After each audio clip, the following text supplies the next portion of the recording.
Assalamualaikum and a very good day to Sir Raizal. Today, my group will be presenting the zero plastic policy, and the next slide will be showing our group members. Today, I'd like to begin by highlighting Malaysia's significant role in the global plastic industry as well as introducing our main topic, which is zero plastic policy. So, as of 2016, our country was home to approximately 1,300 plastic manufacturing companies. This strong industrial presence has positioned Malaysia as a key player in both the regional and international markets. From packaging to automotive components, our plastic products are exported worldwide, contributing substantially to the national economy. In this presentation, we'll take a closer look at the industry's development and its economic impact and the challenges it faces in a sustainability driven world. So, excessive plastic waste has become a major global concern, especially when it comes to wildlife safety and public sanitation. Discarded plastics often end up in natural habitats, posing serious threats to animals that can ingest or become entangled in the waste. At the same time, unmanaged plastic pollution clogs the drainage system, leading to flooding and unhygienic living conditions. As plastic use continues to grow, addressing its environmental impact is no longer optional. It's urgent. In this segment, we'll explore the causes, consequences, and potential solution to the plastic waste crisis. To our policy problem, firstly, Malaysia is recognized as one of the world's major plastic manufacturers, like I've mentioned before, with a strong presence in the global market. However, despite this industrial strength, the country faces a serious challenge: the lack of effective systems to manage plastic waste. Much of the waste generated is either improperly disposed of or end up in landfills, rivers, and oceans, contributing to environmental and health issues. This imbalance between production and waste management highlights the urgent need for more sustainable practices, better infrastructure, and stronger policies to address the growing plastic crisis. Plastic pollution isn't just an eyesore, it's deadly. Several cases have been reported where sea creatures such as turtles, whales, and seabirds have died due to ingesting or becoming entangled in plastic waste. These animals often mistake plastic for food, leading to internal injuries, starvation, and death. In other cases, plastic debris disrupts marine ecosystems and endangers biodiversity. These tragic incidents serve as a powerful reminder of the real and immediate impact of plastic pollution on marine life and the urgent need for responsible waste management and global awareness. And finally, plastic pollution doesn't just affect our oceans, it also contaminates the soil. As plastics break down, they release harmful chemicals and microplastics into the ground. These substances can disrupt soil health, reduce fertility, and even enter the food chain through crops. Studies have found traces of plastic related chemicals in agricultural land, raising concerns about the long term impacts on food safety and human health. This hidden form of pollution is a growing issue that highlights the need for better waste management and reduced plastic reliance on single use plastics. That will be all from me. I will be passing this presentation to the next presenter. Thank you very much. Thank you, Daryl, for presenting. So now Irfan, will be presenting our objective. Our first objective is to reduce environmental pollution. Plastic waste, especially single-use plastics like straws and small bags, often ends up in rivers and ocean. This is not only harm the marine life but also disrupts their ecosystem. A study according to Jambeck estimated that millions of tons of plastic enter the ocean each year, which is a very huge threat to marine biodiversity. And we also discovered that microplastic, which is tiny plastic particles, have been found in seafood and drinking water. These microplastics may pose a serious health risk to humans. That's why reducing plastic usage is so important for both the environment and our health. Our second objective is to promote sustainable alternative to plastic. We need to move toward using eco-friendly materials like natural fibers and biodegradable packaging. And trading also can help these changes because it supports the development and the use of these alternative materials. In developing countries, we can use materials like agricultural waste to create plastic substitutes. By switching from plastic to this alternative, companies can reduce their environmental impacts while supporting local economies. The third objective is to raise public awareness. People need to understand how plastic pollution will affect their health and the environment. So in 2011, Malaysia has started the No Plastic Day Plastic Day to reduce the use of plastic bags in the stores. Programs like this help to educate people and public to encourage plastic-free habits. When people are aware, they are more likely to make changes and better choices in using um, stuff that will not pollute the environment. So, our fourth objective is to support global sustainability goals. So, the zero plastic policy aligns with the United Nations Sustainable Goals, or the short term is SDG. These are the global goals to help to protect the planet and poverty and ensure peace and prosperity by 2030.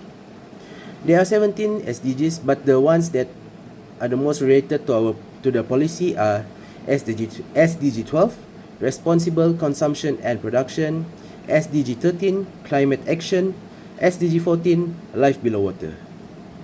Plastic pollution affects all three.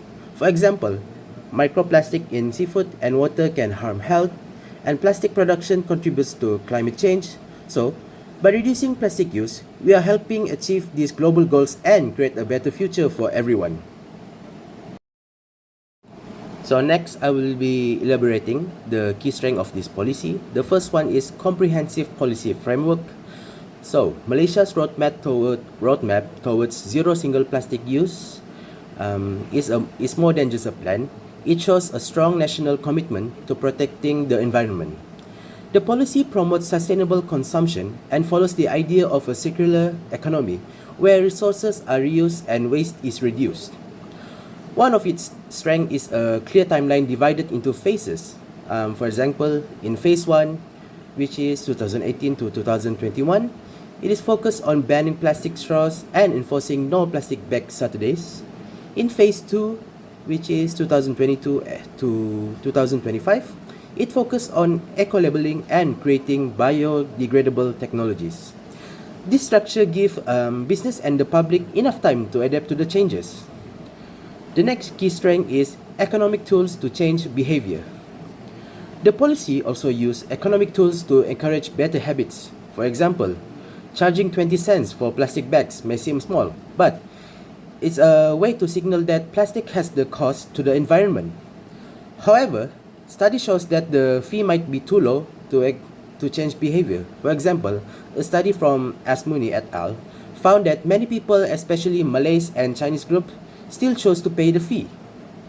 Countries like Ireland have been seen success with higher charges, which greatly reduce the plastic bag usage.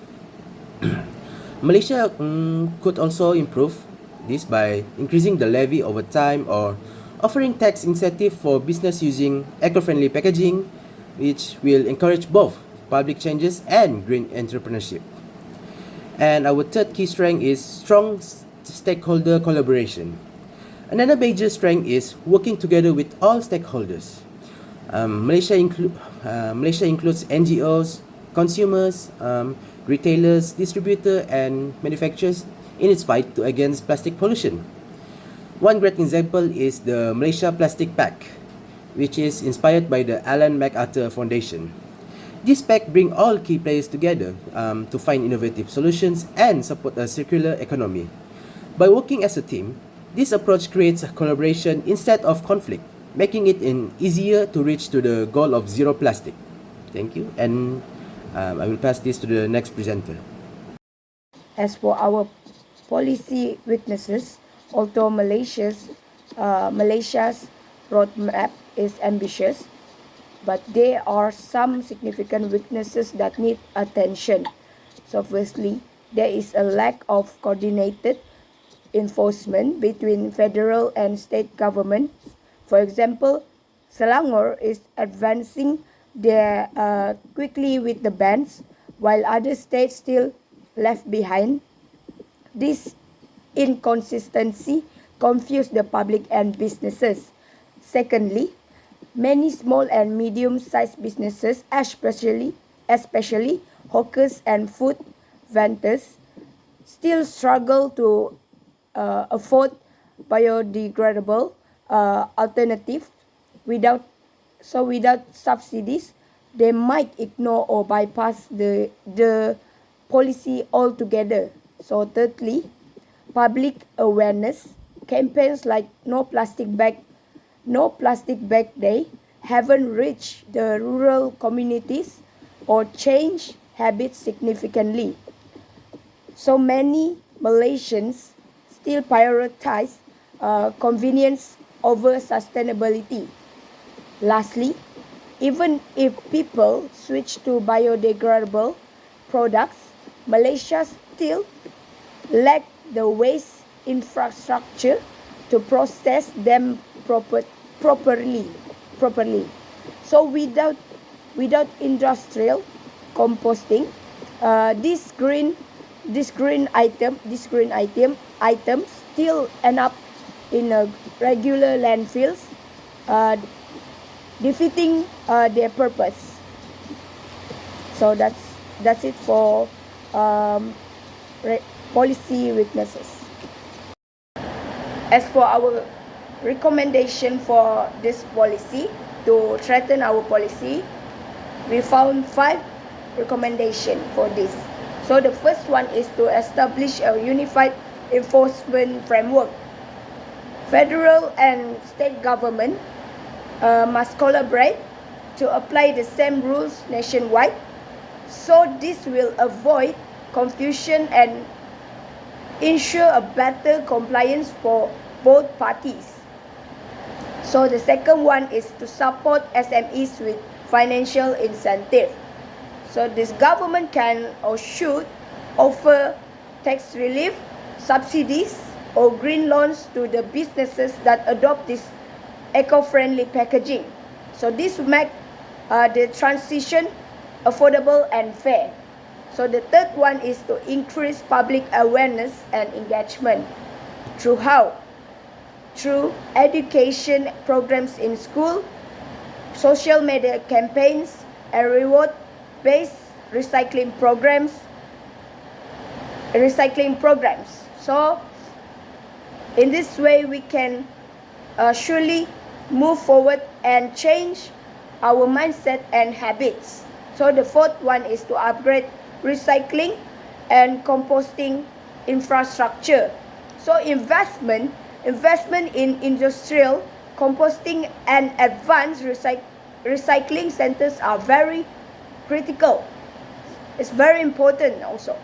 So we must also improve waste separation at the household level. So lastly, to adopt Greenpeace 5 bold steps. So these include banning unnecessary plastics, holding producers accountable,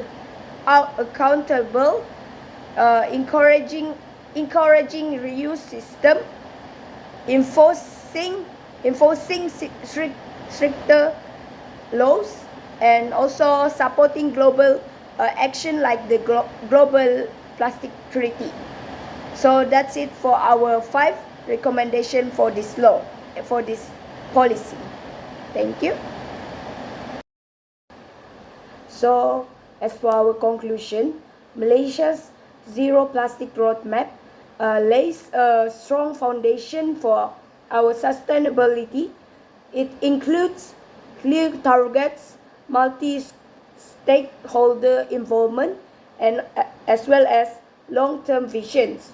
However, without a proper implementation, especially consistent law, financial support, public education, and as well as infrastructure upgrades, the policy may fall short of its goal.